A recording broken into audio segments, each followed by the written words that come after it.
네, 삼척항 인근 이 표현이요. 정경도 국방부 장관 승인하에 이루어진 거 아니냐 이런 또 새로운 뭔가 논란, 의혹이 불거진 것 같습니다.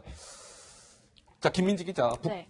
국내에서요. 무언가 우리가 그동안 보지 못했던 문건이 하나 공개됐다면서요? 네. 브리핑을 준비한 자필 언론 대응 문건이 하나 공개가 된 건데요. 이때 브리핑을 삼척항 방파제를 삼척항 인근이라고 해서 좀 논란이 됐었잖아요. 축소 은폐 논란이 그래서 벌어진 건데 이 지금 자필로 준비한 브리핑 내용에서도 삼척항 인근이라고 되어 있습니다. 그런데 더 문제는 이걸 사전에 국방장관과 합참의장에게 보고한 것으로 알려져서 결과적으로 이걸 가지고 한 그 브리핑을 합참의장과 국방장관이 사실상 승인한 것 아니냐 이런 게 지금 불거진 새로운 의혹인데요. 자필로 작성된 저 브리핑 내용과 실제 당일 브리핑 내용을 함께 비교하면서 들어보시죠. 우리 군은 지난 6월 15일 06시 50분경 북한 소형 선박 한 척이 삼척항 인근에서 발견된 경위를 조사하였습니다. 전반적인 해안 경계 작전에는 문제가 없었습니다. 다만 소형 선박은 소형 목선은 일부 탐지가 제한되는 점을 확인하였습니다. 향후 우리 군은 보안 대책을 강구하여 확고한 경계 및 감시 태세를 유지해 나가겠습니다. 자, 한번 자필 한번 봅시다. 당시에 이제 15일 날 목선이 삼척항 방파제에 정박을 했고요. 이제 17일 날 군 첫 브리핑이 있었죠. 이제 그때 삼척항 방파제가 아니라 삼척항 인근이라고 표현하면서 이제 논란이 일파만파 이렇게 커졌는데 당시 17일 지금 김민지 기자 설명대로 김준낙 합동참모본부 공보실장이 그때 아까 좀 전에 브리핑한 그 내용을 자필로 본인이 실제로 썼다는 거예요. 김 교수님 우선 저 자필 그 문서가 공개된 건 처음이죠? 그렇습니다. 예. 저게 이제 사실은 국방부에서 국방위원회에다가, 그러니까 국회 국방위에 제출한 자료 중에 지금 저게 발견이 된 건데요. 예. 정말 놀라울 정도로 아까 합참 공보실장이 직접 똑같죠? 기자 브리핑하는 똑같이 읽어 나간 겁니다. 예. 그러니까 저 내용 자체가 이미 합참 공보실장이 문제가 됐던 17일 날 브리핑 당시 전에, 그 전에 이른바 문제가 되는 것은 저 내용의 메모를 박한기 합참의장하고 정경도 국방장관이 있는 데서 보여줬고 이분들이 다 사전에 인지하고 있었다는 게 새로 드러난 거거든요. 아하, 이게 좀 심각한 상황인 거죠. 그러니까 지금까지는 15일 날 삼척항에 입항했던 그 어선이 발견이 됐고 17일 날 합참 브리핑에서 삼척항에 들어와서 이미 정박에 대해서 육지에 올라온 상황인데 인근에서 발견됐다라고 해서 군의 경계상 책임을 마치 좀 완화한 듯한 이런 식의 언론 플레이가 있지 않았냐는 의혹인 건데 지금 합동조사된 결과까지도 사실은 합참의장이나 국방부 장관이 사전에 벙커에서 회의했다는 것도 언론에 나오지 않았습니까? 그래 언론에서 그냥 회의한 것만 나왔지 실제로 17일 날 문제가 된 그 브리핑 내용을 국방장관과 합참의장이 사전에 알았는가는 확인되지 않았죠. 근데 만약에 저 자필 메모가 나오면서 국방장관과 합참의장이 사전에 저 내용을 정확히 알고 있었다. 그렇다고 한다면 삼척항 인근이라고 하는 표현을 브리핑 이전에 국방장관이 알고 있었다는 게 지금 사후에 입증된 것이어서 저것도 좀 논란이 커질 것으로 보입니다. 자, 지금으로부터 6일 전으로 한번 여의도 국회로 한번 저랑 이제 함께 가보실 텐데요. 6일 전 3일이었죠, 그러니까. 그때 국회 국방위원회 상임위원회가 있었습니다. 이 자리에서 국회의원들과 질의응답을 주고받았던 박한기 합참의장은 이렇게 얘기한 바 있습니다. 그 목소리 잠깐 듣고 오시죠. 이번에 최초에 그 17일 날 발표한 내용은 저희 공보실장이 자필로 적어 갖고 와서 저한테 이렇게 해도 되겠습니까 하고 그 승인을 요청했던 상황입니다. 그래서 워드 자체도 치지도 않았습니다. 그 자리에 장관님이 계시긴 했습니다. 근데 저한테 와서 회의하는 자리에 와서 이걸 이따가 브리핑할 때 이렇게 하려고 그러는데 이렇게 해도 되겠습니까 하고 워드조차도 치지 못하고 A4지에 자필로 써서 가져왔습니다. 근데 어떻게 그걸 결재를 받을 수가 있었겠습니까? 자, 박한기 합참의장이 스스로 이야기합니다. 그렇죠. 자필로 합참 공보실장이 이렇게, 아까 저거예요. 저 자필 문서. 그거를 가지고 와서 딱 보여줬다. 그 자리에 정경도 국방부 장관도 있었다. 뭐 이렇게 스스로 이야기합니다. 그런데 다만, 이렇게 얘기하잖아요. 박한기 합참의장은 대신에 저거 문서를 보기는 했지만 거기에 무슨 뭐 사인 같은 건 하지 않았기 때문에 뭐 결재라고 볼 수는 없다라고 얘기했지만 사실상 승인받았다라고 박 의원님 보는 게 그렇게 합리적 의심이 가능한 대목 아니겠습니까? 글쎄요. 저거는 뭐 해석하기 나름인데요. 네. 저는 이렇게 봅니다. 그 인근이라는 표현이 군내의 보안 관행상 입버릇처럼 자주 쓰는 표현인 것 같아요. 근데 이번 사안의 엄중함에 비추어서 굉장히 어떻게 보면 관성적으로 대응을 한 거죠. 군에서 늘 쓰던 그런 표현대로. 이게 첫 번째 문제인 것 같고. 예. 그래서 저게 경계 실패일 뿐만 아니라 브리핑의 실패다. 이런 지적이 나오지 않습니까? 근데 우리가 이제 정당에서도 그렇습니다. 정당 대표가 대변인의 모든 논평을 결재하지 않습니다. 그건 대충 이제 기조에 대한 공감대 속에서 나가는 건데 이 사안은 좀 특별했기 때문에 예. 사전에 급히 손으로 써가지고 보여준 거죠. 아하. 보여준 거기 때문에 보고 뭐 이대로 나가도 되겠네 이렇게 한 건데 이거를 결재나 승인이라고 봐야 될지 아니면 그냥 늘 하던 대로 그렇게 한 거라고 봐야 될지 논란이 있을 수 있습니다만 어쨌든 이 브리핑 실패가 결국에는 축소 은폐 논란까지 예. 이렇게 부르고 있는 거고 그 점에 대해서는 뭐 국방부 장관이든 합참의장이든 책임이 없다고 할 수 없을 것 같습니다. 예, 정경도 국방부 장관 역시 지난 3일 국회 국방위원회에서 이렇게 얘기했습니다. 그 목소리도 잠깐 듣고 오시죠. 제가 워낙 많은 그 문서들을 결재를 하기 때문에 저런 것들이 있는지 뭐 기억이 없습니다. 없는데 통상적으로 제가 이 피지안에 대해서 결재를 하고 사인을 하고 이런 적은 없습니다.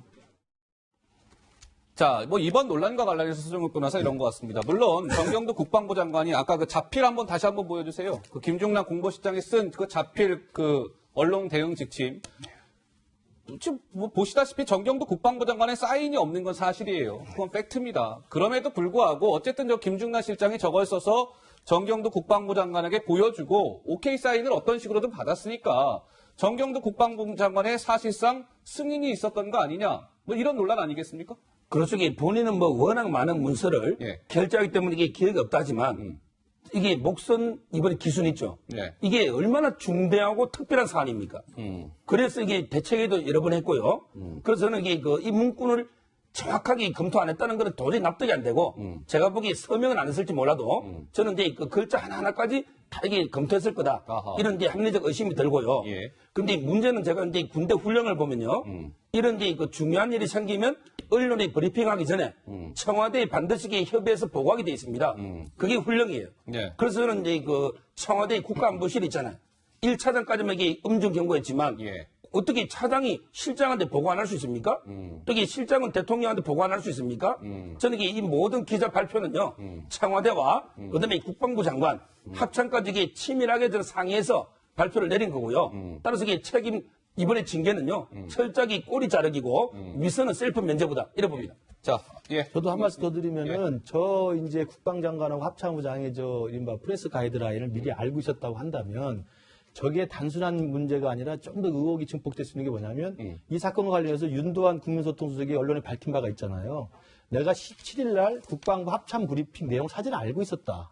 그리고 또 의혹이 제기됐던 게 안보실에 파견가 했던 행정관이 또 그 당시 브리핑 장소에 가 있었다는 거거든요. 그러니까 예. 저는 단순한 저 언론 대응 지침이라는 게 합참 공보실장이 합참 안에서 그 국방부 대변인하고 몇몇이 모여서 이렇게 하겠다고 상의했다기보다는 예. 제 합리적 추론으로는 이미 청와대와 국정원과 국정상황실과 합참과 해작사 모든 데 다 해경의 일착 보도가 다 전송이 됐었기 때문에 15일 날 그 사실을 인지한 다음에 아마 언론에 어떻게 대응할 것인가에 대해서 예. 수기를 청와대 주도를 했을 가능성이 커요. 아하, 그 가능성이 그렇게 할 수밖에 없는 거거든요. 그러니까 예. 청와대가 이 언론에 어떤 식으로 발표하고 어떤 식으로 대응할 건지에 대해서 가이드라인을 먼저 주는 것이지 청와대가 이 부분을 빠진 채로 국방부 장관이나 합참의장이나 공보실장 정도에서 할 수 있는 사안은 아니었을 것이다. 예, 저도 아까 윤관 수석 제가 말씀드렸고 행정관 참석도 말씀드렸기 때문에 예. 그 부분이 저는 더 합리적 의심이 훨씬 더 가능하다고 봅니다. 김민지 기자, 오늘 저 대정부 질문이 국회에서 진행되고 있다라고 말씀을 드렸는데 당연히 이 얘기가 안 나왔을 리가 없겠네요. 그렇습니다. 현실적으로 지금 합동조사 결과 발표가 나왔는데도 불구하고 이후에도 계속 이런 논란이 끊이지 않고 있기 때문에 이낙연 총리를 상대로 그 브리핑 축소 은폐 의혹 실제로 있었던 것 아니냐 이런 공세가 이어졌는데요. 유기준 의원의 목소리가 준비되어 있습니다. 합참에서 발표를 할 때 그 북한 선박이 어디에 있다고 이야기를 했습니까? 그 문건은 제목은 인근이라고 되어 있는데 그 내용은 삼척항 방파제라고 되어 있었습니다. 삼척항 인근하고 삼척항 안은 다르지요. 삼척항 인근이라는 건 삼척항을 제외한 그 근처를 말하는 거고 삼척항은 그 안에 들어있는 그 자체를 말하는 건데 이걸 인근이라고 말하면 이 사실을 벌써 축소 은폐하라는 시도가 거기 반영이 된 거 아닙니까? 그 당시에 국방장관하고 합참의장도 이걸 보고를 받고 이렇게 발표하는 걸 승인했다고 지금 기사가 나와 있습니다. 첫 발표를 해경이 했습니다. 첫 발표는 삼척항으로 되어 있습니다. 만약 정부가 은폐 축소하려 했다면 첫 발표를 그렇게 했겠습니까? 그게 군에서 발표했는데 제목은 있는 내용은 삼척항 방파제로 되어 있습니다. 자, 대정부 질문에서도 이렇게 논란이 됐습니다. 어쨌든 정부 합동조사 결과 발표에 대한 논란은 끊임없이 이어지고 있기 때문에 국회에서는 이거 국정조사해야 된다. 뭐 이런 지금 야당의 주장이 있죠. 여당이 아직 합의해주지 않고 있는데요. 국정조사 필요성에 대한 논란은 여의도 국회에서 당분간 좀 이어지지 않을까 싶고요. 자, 이번에는 이 목선과 관련해서요, 시청자 여러분. 안타까운 소식이 하나 들려왔습니다. 김민지 기자, 우선 무슨 내용입니까? 북한 목선과 관련해서 인근 해안의 경계를 담당했던 곳이 바로 23사단인데요. 이곳에 이제 초소 근무병이 휴가를 나왔던 도중에 어젯밤 한강에 투신해서 극단적인 선택을 했다. 이런 소식이 전해졌습니다. 뭐 직접적 관련성과 경위는 더 좀 조사를 해봐야겠지만요. 오늘 이 의혹이 관련된 의혹들이 좀 나오고 있는 모양입니다. 영상으로 한번 만나보시죠.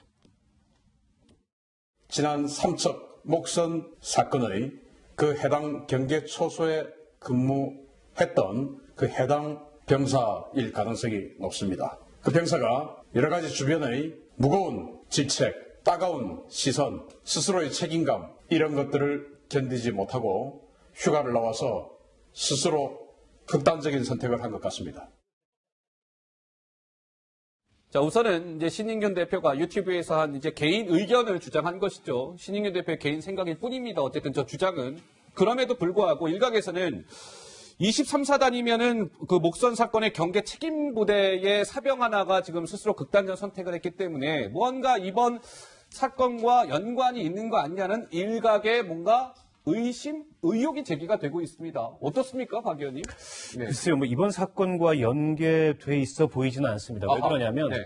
해당 병사가 당시 비번이어서 근무를 안 했고 비번이었다. 이번에 이제 합조단이 조사 나갔을 때도 조사 대상도 아니었습니다. 예. 그리고 거듭 군 내에서는 일반 병사들에게 이번 사건의 책임을 묻지 않겠다는 것을 여러 차례 공표를 했고 예. 일반 병사들의 그 책임을 묻는다는 것도 말이 안 되지 않습니까? 이 사건 전개 과정으로 봤을 때. 그래서 아마도 정확한 이제 그 경위는 밝혀지겠지만 예. 이 사안 때문에 뭐 비관해서 극단적인 선택을 하거나 예. 그런 개연성은 좀 떨어져 보입니다. 아하. 뭐 두 분 생각도 비슷하십니까? 예, 저도 뭐 비슷합니다. 그러니까 아하. 공교롭게 공교롭게? 그 당시에 그 해안 경계를 책임졌던 23사단이고 네. 삼척항에 들어왔던 그 해당 보초를 쓰던 소초였기 때문에 공교롭게 좀 의혹의 눈길이 좀 가긴 갑니다만 지금 박 의원 말씀대로 직접적인 그 삼척항 인근에서 초소를 섰던 사람도 아니었고 예. 그다음 조사 대상도 아니었고 그렇기 때문에 다른 연유로 아마 극단의 선택 가능성이 높아 보이고요. 예. 결과를 좀 지켜보면 될 것 같습니다. 예, 결과를 좀 지켜봐야 될 것 같습니다. 예, 일병의 극단적 선택 관련해서는요. 예, 다음 주제로 한번 넘어가 보겠습니다. 이 두 사람 간의 신경전, 감정 싸움으로까지 번진 것 같습니다. 누굴까요? 영상으로 확인해 보시죠.